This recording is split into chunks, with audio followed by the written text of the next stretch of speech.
Hello and welcome, Sound Financial family, to Your Business, Your Wealth. I'm Paul Adams, joined as almost always by Corey Shepard.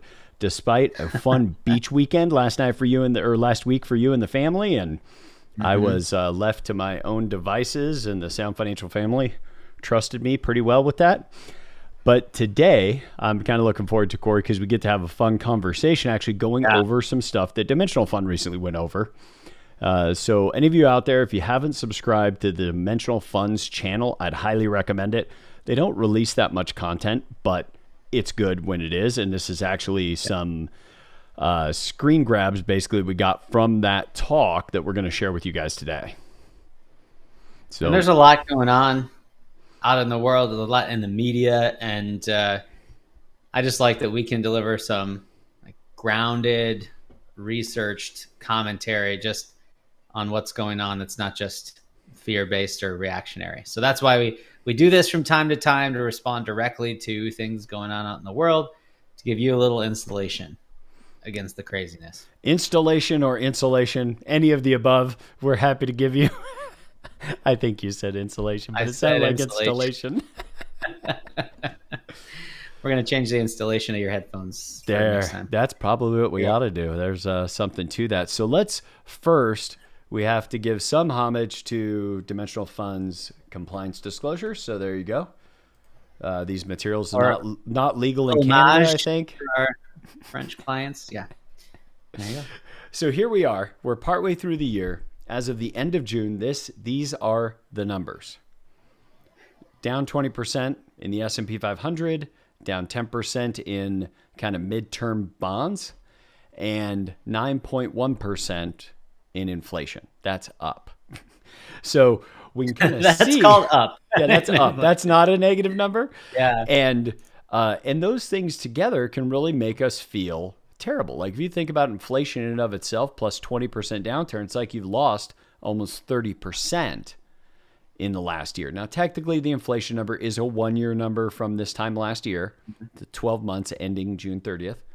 But it's real recessionary pressure, and at least the way we defined recessions for the last 40 years or so is 2 negative quarters in GDP, which is what we hit as of the close of the second quarter, although the current administration just chose not to call it a recession. Decided that some other numbers in the economy are good, but at least for a long period of time, it's how we've always defined recession. And isn't it worth mentioning this word recession? There's nothing built into the bedrock of the fundamental components of our universe, like nuclear physicists would all agree there's a constant recession, definition. It's arbitrary. It's what we've just kind of decided to call it. So that's also worth thinking about, right? I will just politely but strongly disagree with you there, because Biden's main economic advisor posted in 2018 to Twitter that period, end of story, 2 negative quarters of GDP growth is a recession. This is one of the same people that said, we're not calling it a recession now. So I think it's purely a political play, and But that's what I mean, Paul. So I don't think we're in disagreement. I mean, it's just this thing that some people decide to call it that not everyone is even agreeing on what they're calling it. It's So nobody disagreed until the current administration. Nobody disagreed about what a recession was until real recent.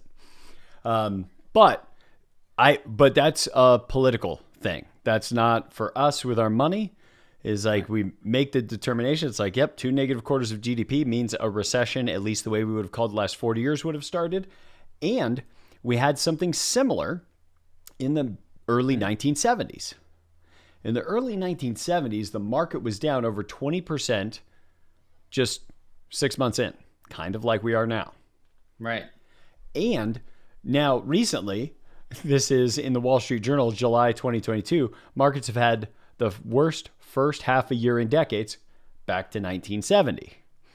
And so we can look at that and go, oh my gosh, I heard the 70s were really terrible. What happened with my money? Well, it'd be well, if you were undiversified and you were just in the S&P 500, you actually gained 4% over that year. We're going to talk a little more about that, about what happens intra-year versus what happens at the end of the year. And those can be two very different things. we were trying to figure out what this slide was actually saying, and it's 29.1% 2H return. We were racking our brains for financial terms. Oh yeah, second half. Second half. Second half of the year. You see, if you had gone through the first half of 1970 and thought, "Oh, things are bad, I got to get out," you'd been locking in that down loss for the year. But if you just stay in, it rocket back up, and you end at 4% for the year. Not much, not amazingly high, but definitely not losing money. Yeah, not losing 20% and locking in that loss, which, something similar happened. It wasn't too different of a shape during COVID. Like, the one thing that I'm noticing is helping a lot of clients, Corey, I think, get through this market downturn is that literally just back in 2020, most everybody made it through the coronavirus recession without selling. Mm-hmm. Now, I think the difference there, though, is, and this is the caution I give to all of our listeners, it dropped so fast during COVID that you almost didn't have a chance to be an undisciplined investor. It's like, I remember people saying, "Hey, I'm going to the store." I remember going to my neighbors, like, "Hey, we're going to older neighbors," and saying, "Hey, we're going to the store. Do you guys want us to pick up anything so you don't have to go out?" People were thinking about those things. Like, do I have enough protein in my food stores? And do I have toilet paper? We were worried about that and not, should I sell in this market? So it almost forced us to be disciplined investors. And it's no different than the environment we're in now. This is our chance to demonstrate our discipline. Yeah. So now when it comes to this, whoa, sorry, I didn't mean to jump through so many of those so fast. So now this is that intra-year gain versus intra-year decline, meaning in almost none of the years, for those of you watching this, we're looking at a chart that from 1979 shows the highest the market was in any given year and the lowest it was in any given year. And we're going to look at what the December to December, or January to December calendar year was in just a second. But it's fun to just look at, these are what happened in between that you wouldn't really notice if you're just looking at annual rates of return per year. Exactly. Every year, there's some pretty decent swings. It's actually amazing for those of you that are looking at this online. If you go or listening to it on a podcast, you go back and look at our YouTube video. It's amazing. Like, a majority of the years, the market was up over 20% during the year. At some point. Mm-hmm. And in a majority of the years, the market was down over 10 at some point during the year. Yep. And so now when we look at that, and now you're going to see these little yellow dots have been added. And the yellow dots show where the market actually ended for the year. And other than like 1, 2, 3 or 4 years I can count, it never ended on its high. There's only 3 or 4 years I see where it ended at its high. And none of the years did it end at its low. I thought that was kind of amazing. That is kind of cool. I think I'm now seeing 5. 79, 85, 95, 2006, 13, and 19 it might have been, and 21. They stopped pretty close to their all-time high that year. But that's relatively few years, but none of the years ended on their low. Now, when we look at that, you can also kind of see where the year ended versus where the year was up. If you were just kind of running a rough average in your head, like, it's a lot of winning. Like, most of these years are pretty significantly up, and this is just following the Russell 3000. So not even a fully diversified portfolio, and yet most years we turn out good. Now, I thought this was amazing, Corey, looking at the years where we had over a 20% intra-year downturn. And showing number one, aren't that many. There aren't. Yes, that's a great point. Yeah, 1, 2, 3, 4, 10, 5. Yep, 10. 10 years. Go back to 1979. Mm-hmm. Yeah. And we know that in 100% of those years, none of them ended on their lowest point during the year. Now, pause here for a second. What lesson do we hope people take away from this? Or what is it when Corey and I look at this data? What is it we're thinking for ourselves in our own investments? And that is, it's like, it will never be as good as it seems. And it will never be as bad as it seems. Because it's, I guess, or we could say it might be as good as it seems because there's some likelihood it could end at its high point. Yeah. But Right. odds are, when we're sitting halfway through the year, there are people who are willing to prognosticate about everything that's wrong with the market or the ills of the market, or you can't get ahead and all that. It's like, if you play by their rules, if you're using things like active management or your stock picking and market speculating, it's probably not going to work out. But with what you can see here is that with a disciplined strategy, the market does its job. Because all we're doing is investing in literally the top business minds worldwide who all had enough of a business mind that they were a company that was able to go public. So there's the top corporations and entrepreneurs in the world that we're just putting some capital behind. And these people figure out and solve problems even in the worst of markets. Now, the next one I really liked, Corey. This is anytime the market took a 10, 20, or 30% downturn. Oh, yes. I do like this one a lot. Yep. Following, what did it do 1 year after that downturn on average, 3 years after that downturn on average, and after a 5-year period, the average was 78% gained. Or 71.8. Sorry, my apologies. 71.8% gained. Like, that's tremendous. And that is almost never talked about on your like money news shows. Right? They're like, now that the market's down, here's the stock to buy. But it's not, if you just held the market, it works out pretty good after a downturn. Yeah, like so if you went down 10%, if you went down 20, then going up 40 is about back to even. Mm-hmm. So if it's down 20, then on average a year later you're not necessarily right back where you got to, right? Right. That's what this is saying? Yeah. 40% upturn after a 20% decline ends up being about a 12% positive return, roughly. Yeah. Right. So, even if you're, say, someone who's retired and taking money out of your portfolio, if you've got a good buffer strategy where you've got some cash set aside so you can wait a couple years to take out of the market, then you don't have to worry either.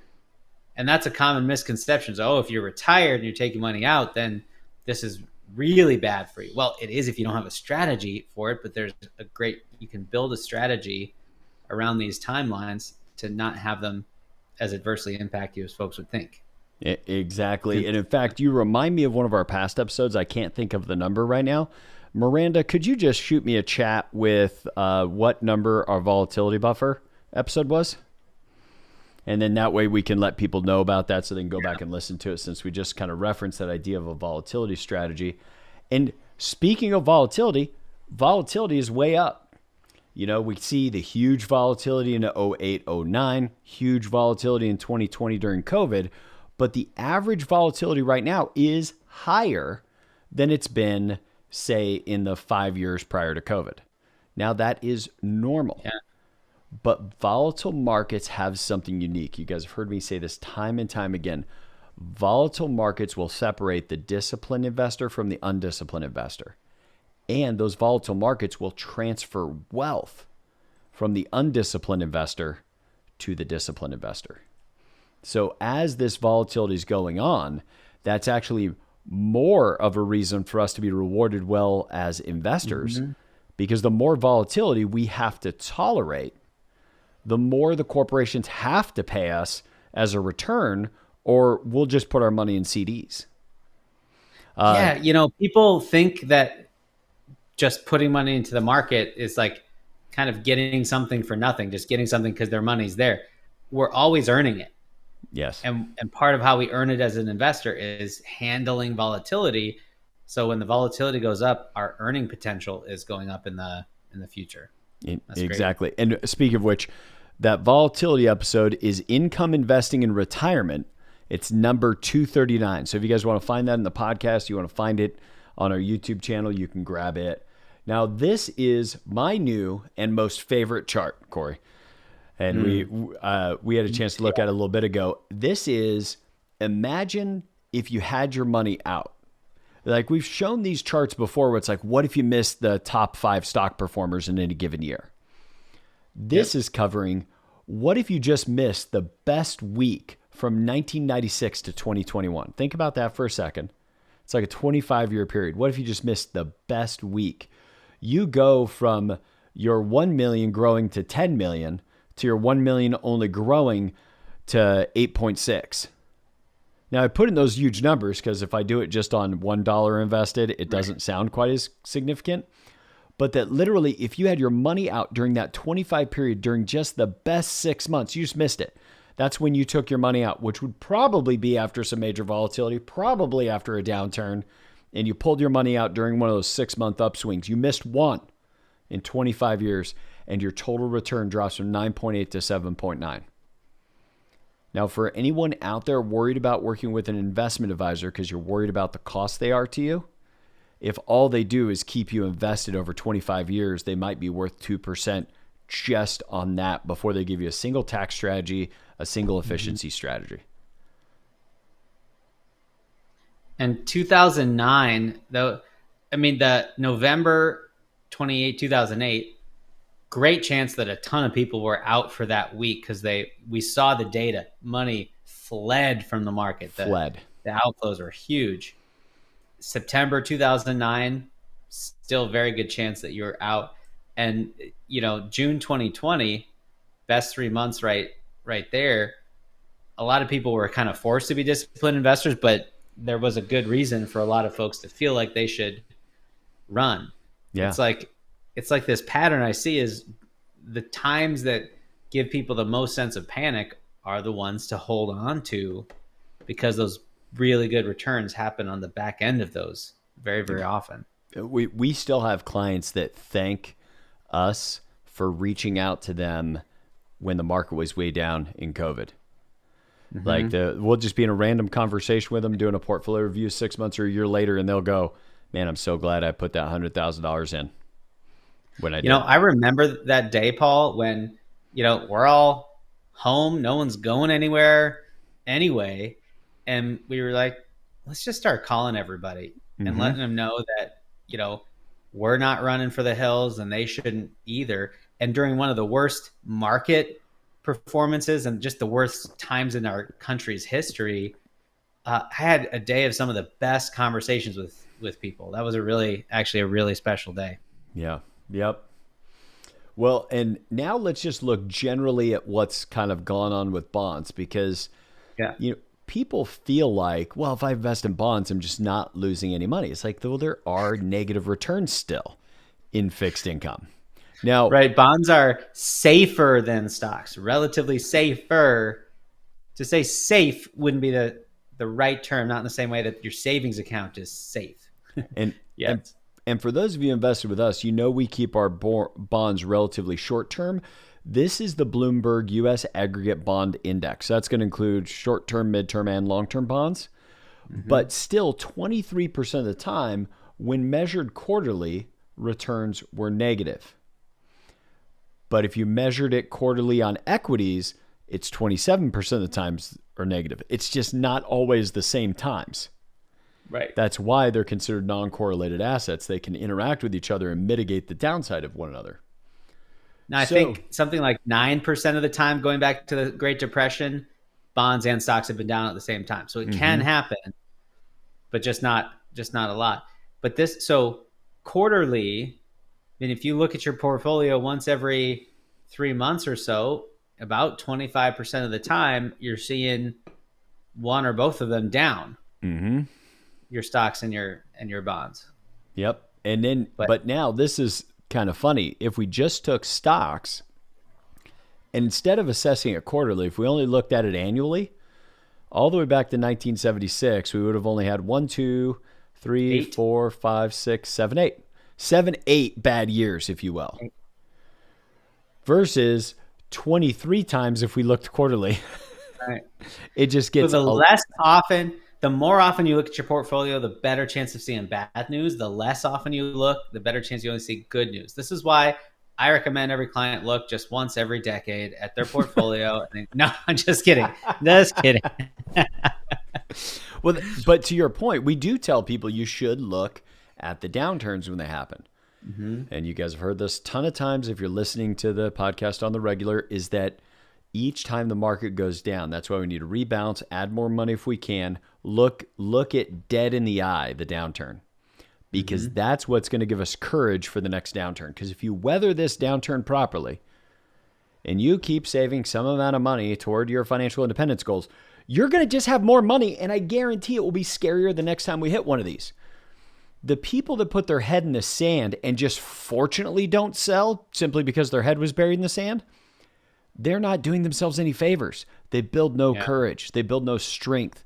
They build no grit for these markets, and they will. And mark my words, how many people do we know during the tech bubble or during the 2008 crisis, and I guarantee we're going to find some in this environment, where what we're going to find is that people got themselves put their head in the sand, and let's say they did a good job. They're making 150 grand a year. They save 3 million, probably enough to be able to retire with some Social Security, right? Right. But they've had their head in the sand the whole time. And then when do they start actually looking at their investments? All that is they're like 62. And then they freak out. And they freak out because they never built the courage during all of the cyclical markets we had up until then. And now it's the first time they're looking down the barrel of that gun, and they freak the heck out. Yeah. And fold. And they fold during one of those down markets where they lock in like a 20% negative return and never get back in. And that person is now just relegated to fixed income returns for the next 20 plus years of their life, which you don't have to worry about them being relegated to fixed income returns because they will run out of money. Inflation will eat their lunch. And it will all be because some well-intentioned financial advisor told them 30 years ago that they shouldn't look when the market's down, instead of having the opportunity to have built courage when the market's down. Speaking of courage, we need a little bit of courage, Corey, when we flash. When we tinflation. When you taste inflation, when you tempt fatelation. I don't know. There's a saying in there somewhere. I'll work on it between now and our next recording. Workshop it. Yeah, workshop it and get back to us. Yeah. Yep. And so this is the real return, for those of you looking at it, the real return of the S&P 500, which is after you've taken inflation away, versus what the reported inflation was that year. And what people will get hung up on is like, oh my gosh, inflation is going to destroy my portfolio returns. But if you notice, Microsoft raised Office 365, Amazon raised Prime, like everybody's prices are going up. These major corporations are not hurting their profit margin because of the inflation you're facing. They're just maintaining it with inflation also, which will bleed through after the volatility to the stock returns. And so even though inflation is going on, sometimes bigger, sometimes lesser in any given year, but it is not correlated to the performance that you see in the market, or not in any direct way. I only see 10 years going back to 91 where inflation might have been. No, the other way around. The stocks. Yeah, it's when inflation, 10 years where inflation might have been higher, but then all the years where inflation's not higher, the rate of return is much, much higher. Indeed. Yeah. Well, and when you look at it, like people will try to say, well, I'll just go to fixed income. It's like, well, you can go to treasury bills. And over that same period of time, 27 to 21, treasury bills on average have lost almost 1% to inflation. Long-term government bonds barely outperformed inflation. Equity markets, 5.1, large cap growth, 4.4, and small cap value, which is one of the things we tilt our portfolio toward, is one of the best actual inflation-adjusted returns out there. And so it all leads us back to one of the things we have to do is be patient. Because here was our global financial crisis. Worst market we've seen in 40 years. And yet, even if what you did is you just owned the S&P 500 index, like the total 10-year return wasn't as good, but you can see that just getting through the 2008 crisis, even if you start counting back at the beginning of 2007, you're still able to fully rebound out of it in a couple of years.